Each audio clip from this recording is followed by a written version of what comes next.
Okay, I noticed that this week our lesson one, or project one, excuse me, is going to be due at the end of the week.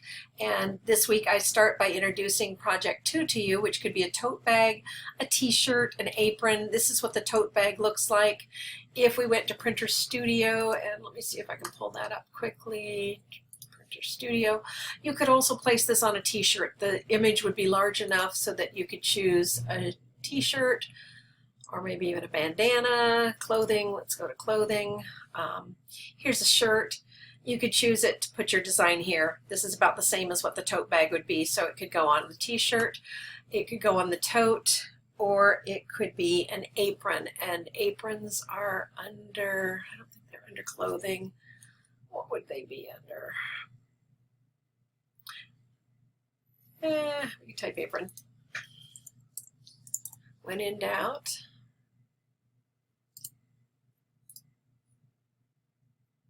for it.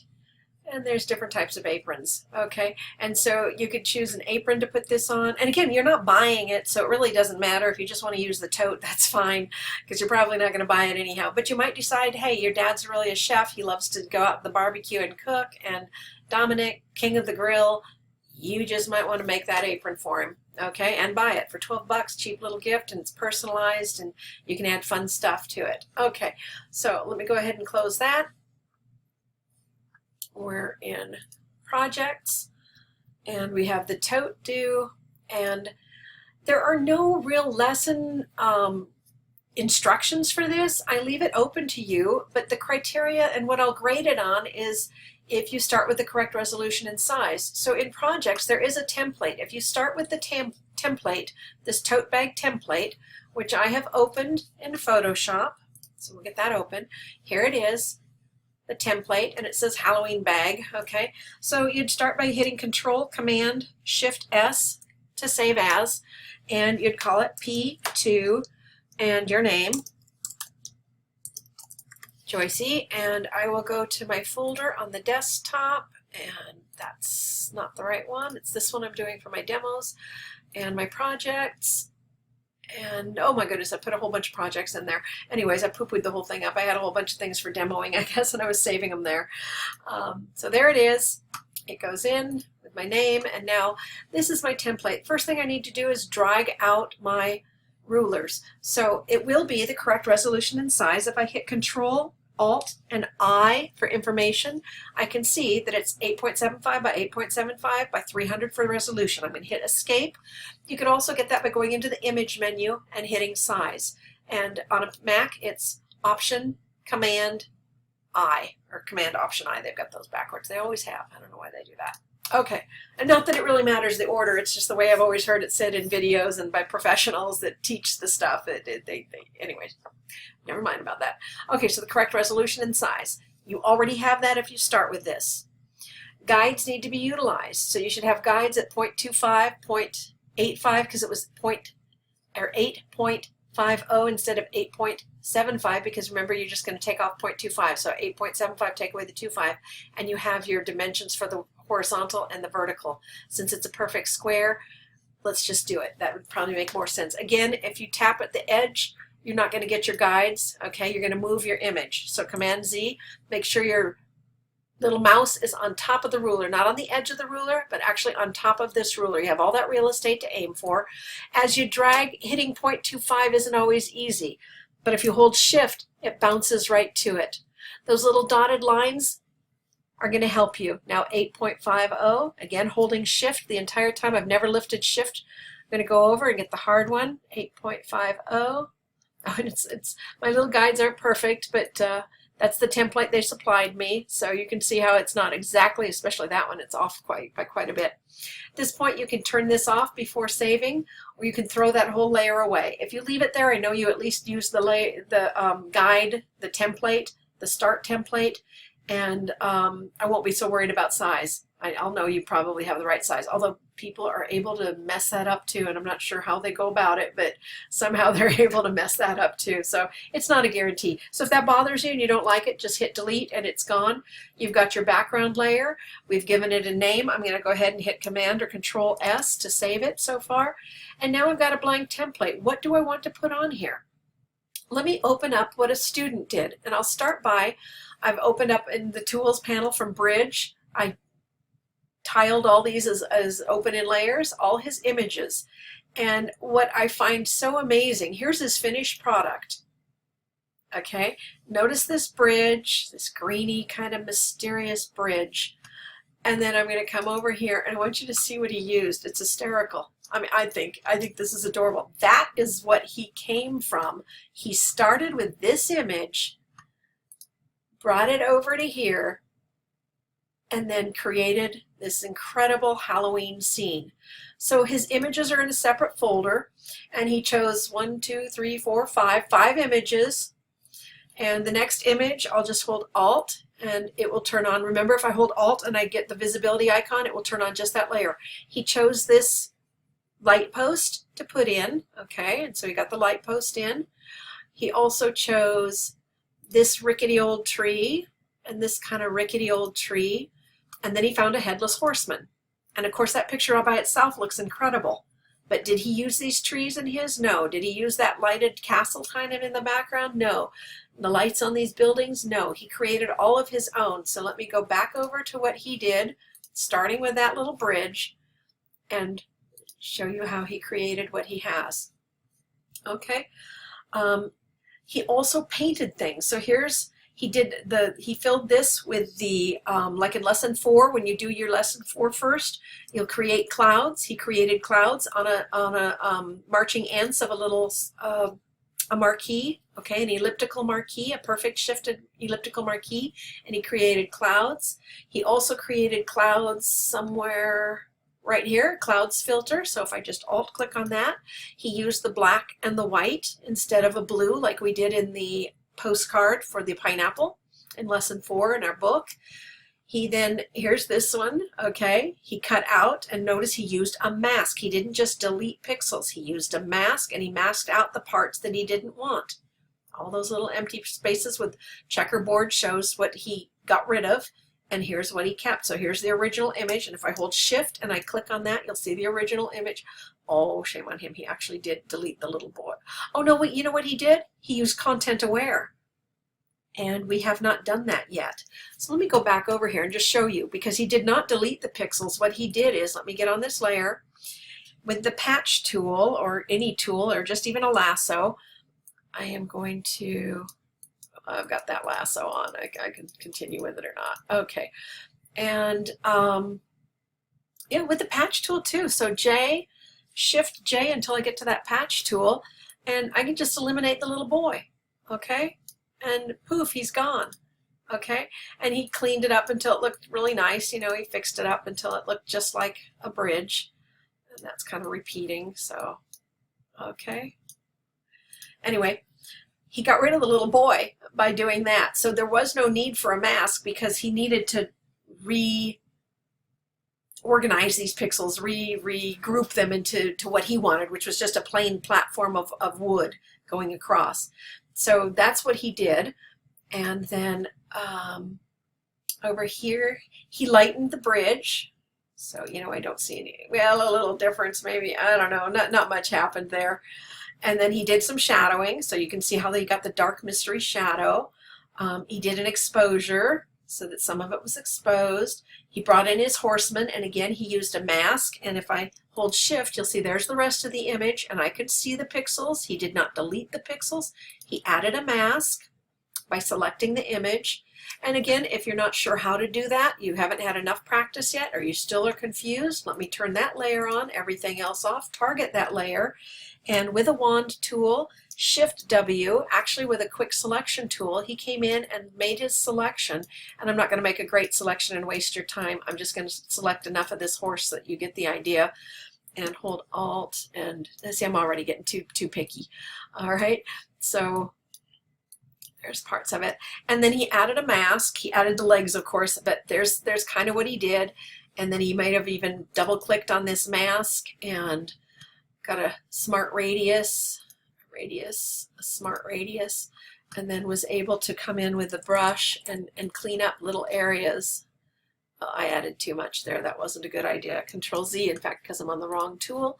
Let me get on the right tool, make my brush a little bigger. This is brand new, so I'm still getting used to this. This is all a brand new tool in Photoshop CC. So, and it would clean up, it would actually add to and add to his little, can you see that little bits getting added on? Maybe add on right there, headless horseman, and I could even add on more and say, get that pumpkin head. Maybe even, here we're missing some horse face.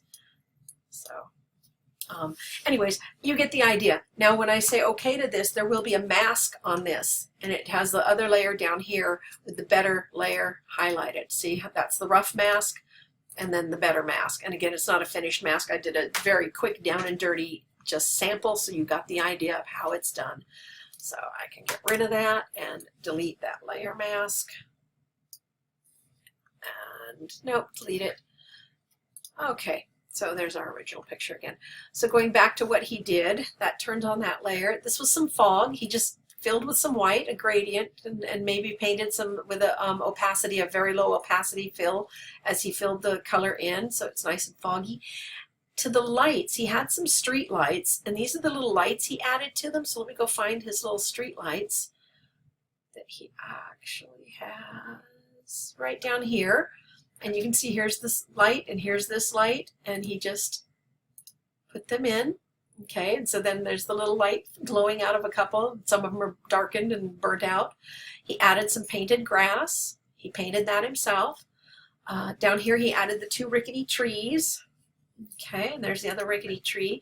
He put in his own moon. He brought in his own moon, and like I said, filled it with the clouds. Here's some more rendered clouds to add to the mystery. And I think if I were him, I would turn that down maybe just a little bit and do 85% just so some more shows through. Although his is so incredible, I don't know that I'd do anything to it. It was so awesome. More painted fog. Okay, that was the turn off the bleeds. And then he had his Happy Halloween, and it had effects. So I believe that's everything now turned on, and that's what you're going to do. Go find some images. You can use your content aware to make people disappear or scoot them over or group them closer. However, whatever, I'm going to undo everything. Don't save that. Those are the images he had. So here it is. Did he utilize guides? Actually, I just shut it down. Let's go to File, Edit, Open Recent. If you've shut something down and you don't know where to go find it, this is a great way too. There it is.